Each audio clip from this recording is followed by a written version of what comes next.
Praise the Lord. यीशु मसीह का जो वचन आपके सामने पेश हुआ है आपके मोबाइल स्क्रीन की तरफ, उसको ध्यान से सुने और समझने की कोशिश करें। लूका 17 अध्याय उसका 27 एंड 33, नूह और लूत के दिनों से मिलने वाली चेतावनी।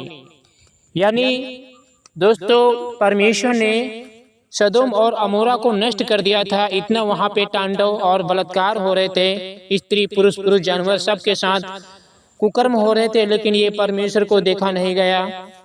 और लूत जो था वो धर्मी था, और लूत की जो बेटियां थी वो भी बच गई थी, लेकिन लूत के जो दामाद थे वो मारे गए थे। सदोम और अमोरा बिल्कुल राख बन गया था, क्योंकि स्वर्ग के जो आग और गंधक परमेश्वर ने जलजलाहट बरसाई और पूरे नगर को फूंक दिया। सारे मनुष्य जो थे वो मर चुके थे दोस्तों। क्योंकि यीशु मसीह चेतावनी देता है तो हमें समझ जाना चाहिए, हमें चेतावनी को अनदेखा नहीं करना चाहिए, क्योंकि परमेश्वर आज भी आपके साथ है दोस्तों। जिस दिन नूह जहाज पर नहीं चढ़ा, लूका 17 का 27, जिस दिन तक नूह जहाज पर ना चढ़ा था उस दिन तक लोग खाते पीते थे और उनमें ब्याह शादियां होती थी। तब जल प्रलय ने आकर उन सबको नाश कर दिया। बाइबल यहाँ कहती है कि नूह जो था दोस्तों उधर जहाज बना रहा था और लोग पूरी दुनिया में शादी ब्याह में मस्त थे, पार्टी में मस्त थे। कोई तो खेत में जाके पेड़ लगा रहा था, कोई तो अपना घर नया बना रहा था, तो कोई नई नई शादी करने के लिए कपड़े खरीदता था, जेवर खरीद रहा था। सब अपने अपने काम में व्यस्त थे। लेकिन परमेश्वर ने कहा था कि हे नूह, पूरी दुनिया में तू ही एक धर्मी मनुष्य पाया गया है, मेरी अनुग्रह तुझ पर है। एक इतना बड़ा जहाज बना, मैं तुझे आज्ञा देता हूँ, कौन सी लकड़ी होगी, कैसे बनेगी। और नूह जो था परमेश्वर की आज्ञा के अनुसार काम स्टार्ट कर देता है। लेकिन आगे चल के नूह के जहाज को लोग तोड़ फोड़ करते हैं, मजाक उड़ाते हैं, और परमेश्वर का दास नूह काम करता चला जाता है। आज हमारी भी लोग मजाक उड़ाते हैं, ठट्ठा करते हैं, यीशु कहाँ आ रहा है। यहाँ पे परमेश्वर का दूसरा वचन क्या कहता है, अगला वचन देख लेते हैं, क्योंकि परमेश्वर का वचन पढ़ना बहुत जरूरी है आपके लिए और हमारे भविष्य के लिए। लूका की पुस्तक 17 अध्याय उसका 28 वचन यहाँ पर हमें इस प्रकार से कुछ पढ़ने को मिल जाता है। जैसा लूत के दिनों में हुआ था कि लोग खाते थे, पीते थे, लेन देन करते थे और पेड़ लगाते थे और घर बनाते थे। यानी लूत के दिनों में लोग क्या करते थे, घर भी बना रहे थे। नूह के दिनों में लोग घर बना रहे थे, जैसे आज हम लोग घर बनाते हैं, पेड़ लगाते हैं, शादी कर रहे थे। उस समय दहेज ले रहे थे, दे रहे थे। लोग अपनी पत्नी के लिए साड़ियाँ खरीद रहे थे, लोग अपनी पत्नी के लिए जेवर खरीद रहे थे, लोग अपने लिए महल घर बनवा रहे थे, और खेती किसानी लोग कर रहे थे, पेड़ लगा रहे थे। और वचन कहता है लोग खा रहे थे, पी रहे थे, नाच कूद रहे थे। और नूह जो बेचारा था उधर वो जहाज बना रहा था, लकड़ी का कीले ठोक रहा था। और क्योंकि परमेश्वर ने उसको काम सौंपा था कि हे नूह, धरती पर तू ही एक धर्मी मनुष्य पाया गया है, बाकी सारे मनुष्य पापी लोग हैं। मैंने तुझे आज्ञा दी है कि मैं जल प्रलय धरती पर बरसाने वाला हूँ, पूरी मानव जाति को मैं नाश करने वाला हूँ, क्योंकि अधर्म बहुत बढ़ चुका है, पाप बहुत बढ़ चुका है, दुनिया में हाहाकार मचा हुआ है, मुझे देखा देखा नहीं जा रहा है। नूह, तू एक इतना बड़ा जहाज बना, और कैसा जहाज बनेगा, कितना नाप होगा, मैं तुझे बताता हूँ, लकड़ी बताता हूँ। कीले से ठोक ठोक कर, आरे से चीर चीर कर नूह जहाज बनाना स्टार्ट कर देता है। और जब जहाज बन के स्टार्ट हो जाता है, नूह के जहाज के अंदर जानवर, पशु, खाने पीने की वस्तुएं, सब कुछ, इंसान, नूह पत्नी, वो बहुएं और बेटे, सब 8 लोग उसके अंदर घुस गए थे। और लोग परमेश्वर ने बाहर से कर दिया था। परमेश्वर का वचन कहता है लूत के दिन में जो हुआ था कि लोग लेन देन कर रहे थे। लूत के समय भी लोगों का जीवन सामान्य दिखाई देता था, वे व्यापार कर रहे थे, घर बना रहे थे और भविष्य की योजनाएं बना रहे थे। उन्हें ऐसा लग रहा था कि उनका जीवन इसी तरह चलता रहेगा, लेकिन वे यह भूल गए थे कि मनुष्य की बनाई हुई योजनाओं से ऊपर परमेश्वर का न्याय है। इस वचन से हमें अपने जीवन की प्राथमिकताओं को जांचने की आवश्यकता है। संसार के काम करते हुए भी हमें परमेश्वर को भूलना नहीं चाहिए। एक विश्वासी को संसारिक काम भी करे, खेती बाड़ी करे, पत्नी बाल बच्चों सबको देखे, लेकिन रात की प्रार्थना सुबह की प्रार्थना भी करे। एक विश्वासी का फर्ज बनता है कि वो परमेश्वर को ना भूले, क्योंकि एक दिन हमें यीशु मसीह लेने आ रहे हैं। हमें उसे भूलना नहीं है, क्योंकि न्याय के दिन आपके काम प्रकट हो जाएंगे। भूसी रद्दा जो रखा होगा, घास फूस, वो जल जाएगा, और अगर आपने ईंट और पत्थर के रद्दे लगाए हैं तो वो बच जाएंगे। दोस्तों, उस दिन हमारे काम प्रकट हो जाएंगे। आग उस दिन प्रकट होगी, आग हमें परखेगी। इसीलिए हम जो करते हैं वो सब कुछ स्वर्ग में लिखा जा रहा है, परमेश्वर देख रहा है।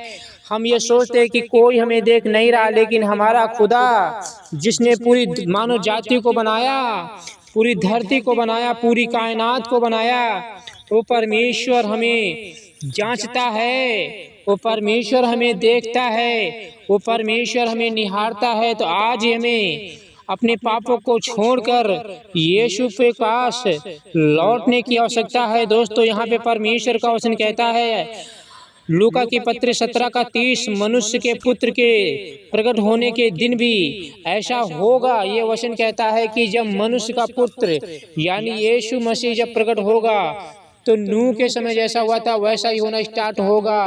लोग जो है ना 7 साल के कलेश काल में जाएंगे, महाविनाश में जाएंगे, महासंकट में जाएंगे, तबाही में जाएंगे। ये परमेश्वर का वचन कहता है। तो आज ही हमें खुदा को पुकारने की ज़रूरत है, आज ही हमें उसके पास लौटने की ज़रूरत है। अगर उसने आपको सुबह दिखाई है तो कहो, प्रभु मुझे माफ़ कर। यीशु यहाँ अपने प्रकट होने के विषय की तुलना नूह और लूत के दिनों से करते हैं। उस समय भी बहुत से लोग अपने सामान्य जीवन में व्यस्त होंगे और उन्हें यह अंदाज़ा नहीं होगा कि यीशु मसीह कब आएगा, रैप्चर कब हो जाएगा, यीशु मसीह चोर के समय आ जाएगा। ये किसी को अंदाज़ा नहीं होगा कि क्या होने वाला है। इसीलिए यह वचन हमें डराने के लिए नहीं बल्कि जागरूक करने के लिए है। हमें अपने विश्वास को केवल शब्दों तक सीमित रखना नहीं चाहिए। हालेलुया, धन्यवाद, प्रेज द लॉर्ड। इसी से काम नहीं चलेगा, आज्ञाओं को मानना पड़ेगा, दुख झेलना पड़ेगा, बल्कि अपने जीवन को परमेश्वर की इच्छा के अनुसार बनाने का प्रयास एक मसीही को करना चाहिए। परमेश्वर का वचन कहता है, आज अगर परमेश्वर का शब्द सुनो तो अपने मनों को कठोर ना करो। हमें यीशु मसीह के पास लौट आना चाहिए, हमें अपने पिता के पास लौट आना चाहिए, क्योंकि वही एकलौता परमेश्वर है जो सारी सृष्टि का मालिक है, जो सारी सृष्टि का नाथ है। लूका 17:31 कहता है, उस दिन लोग जो छत पे होंगे उनका सामान घर में होगा और उसे लेने को ना उतरे, वैसे ही लोग जो खेत में होंगे पीछे लौटे ना अपने कपड़े लेने के लिए, सामान लेने के लिए। वचन यहाँ पे कहता है दोस्तों, जब मसीह विरोधी एंटी क्राइस्ट मंदिर में बैठेगा और यहूदी लोग मंदिर बनाना स्टार्ट कर दिया है, सामान सब कुछ इकट्ठा कर लिया है, लाल बछिया बलिदान होना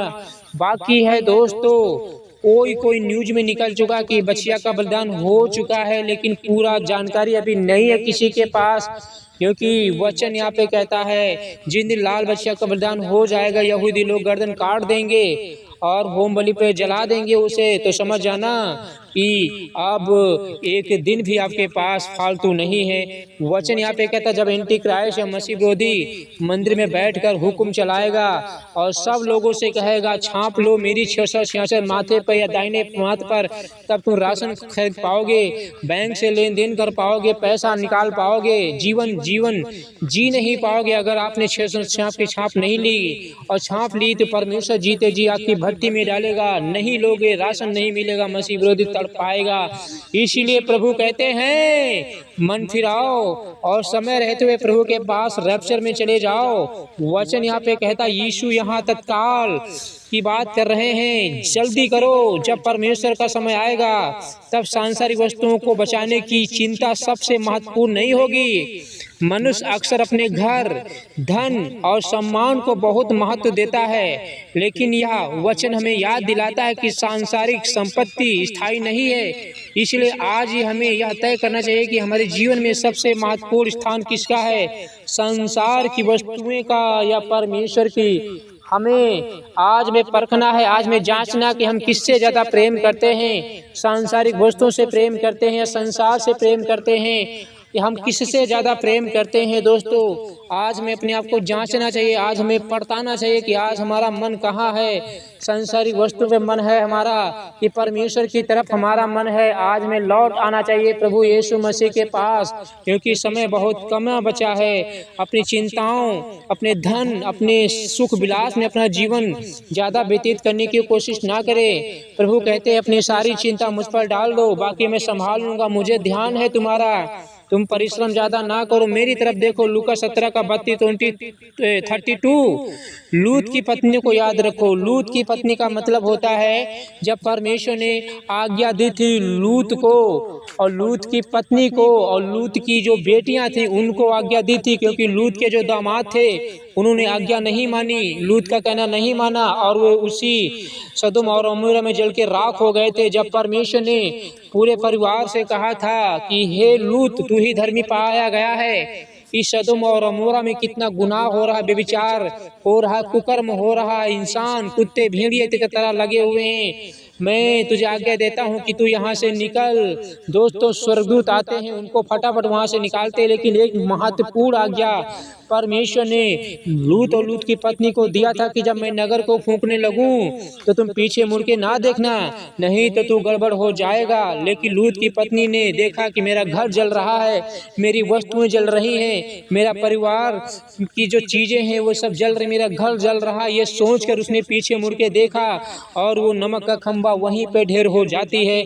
आज भी बनी हुई यीशु ने केवल कुछ शब्दों में बहुत गहरी चेतावनी दी। लूत की पत्नी को याद रखो, इसका संदेश यह है कि परमेश्वर से दूर हो चुकी पुरानी चीजों की ओर मन लगाकर पीछे देखने से हमें सावधान रहना चाहिए। जब परमेश्वर किसी गलत मार्ग से बाहर लाने का अवसर देता है तब केवल बाहर निकलना ही पर्याप्त नहीं, हमारा मन भी परमेश्वर की ओर होना चाहिए। इसीलिए हमें अपने विश्वास में पीछे लौटने के बजाय परमेश्वर पर भरोसा रखना चाहिए। दोस्तों, हम क्या करते हैं, हमारा घर बर्बाद हो रहा, हमारा घर गिर रहा है, हमारा नाश हो रहा, मेरे बच्चे बीमार मर ये वो, हम इसी में पड़ जाते हैं, लेकिन हम परमेश्वर की तरफ नहीं देखते हैं, हम परमेश्वर की तरफ ध्यान नहीं देते हैं, हम संसारी चीज़ों की तरफ ध्यान देते हैं। लेकिन प्रभु कहते हैं लूत की पत्नी को याद रखो। अगला वचन कहता है लूका 17 का 33, जो कोई अपना प्राण बचाना चाहेगा वह उसे खोएगा, जो कोई उसे खोएगा वह उसे जीत पाएगा। आज यीशु मसीह के खातिर लोग अपनी गर्दनें कटवा रहे हैं, अपनी जान तक दे रहे हैं, लेकिन बहुत सारे मसीही लोग जो हैं जो यीशु मसीह को छोड़ रहे हैं, जब उनके पास दुख आता है, जब उनके पास तकलीफ़ें आती हैं तो यीशु मसीह के लिए उन्हें दुख सही नहीं सह पाते हैं और यीशु का इनकार कर देते हैं, क्योंकि आज गेहूं वो और भूसी को अलग किया जा रहा है। गेहूं जो होंगे वो सताए जा रहे हैं, जेल में बंद किए जा रहे हैं, गेहूं जो होंगे वो खड़े रहेंगे और जो भूसियाँ होंगी वो यीशु मसीह को छोड़ देंगे सताओं में। तो आज छटनी हो रही है, इसीलिए आप खड़े रहें, इसीलिए आप डटे रहें, इसीलिए आप प्रभु में बने रहें। दोस्तों, गेहूं जो होंगे वो परमेश्वर के घर रैप्चर में उठा लिए जाएंगे और जो भूसियाँ होंगी यहाँ पे जलाकर राख कर दी जाएंगी।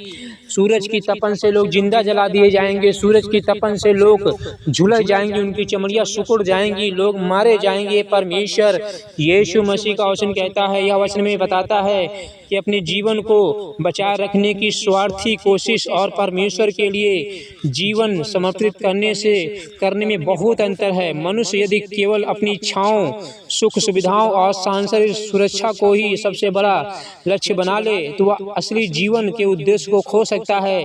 लेकिन जो व्यक्ति परमेश्वर पर भरोसा करके अपना जीवन उसकी इच्छा के अनुसार चलता है वह सच्चे जीवन को प्राप्त करता है। इसलिए सवाल केवल यह नहीं कि हमारा जीवन कितना लंबा, बल्कि यह है कि हमारा जीवन किस दिशा में जा रहा है। ये दोस्तों आपको ध्यान देना है, अपने जीवन की तरफ ध्यान देना है।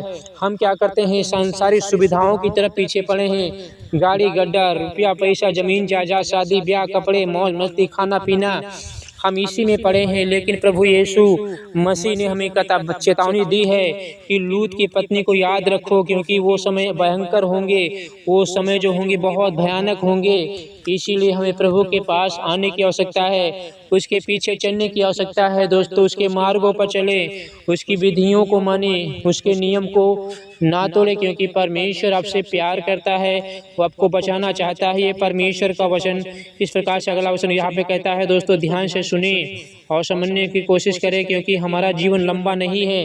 मौत कभी भी आ सकती है, किसी रूप में आ सकती है। वचन कहता है दोस्तों, जब आप सोया करें तो प्रार्थना करके सोया करें, आपको अच्छी नींद मिलेगी, क्योंकि हमारा जीवन एक भाप की तरह है।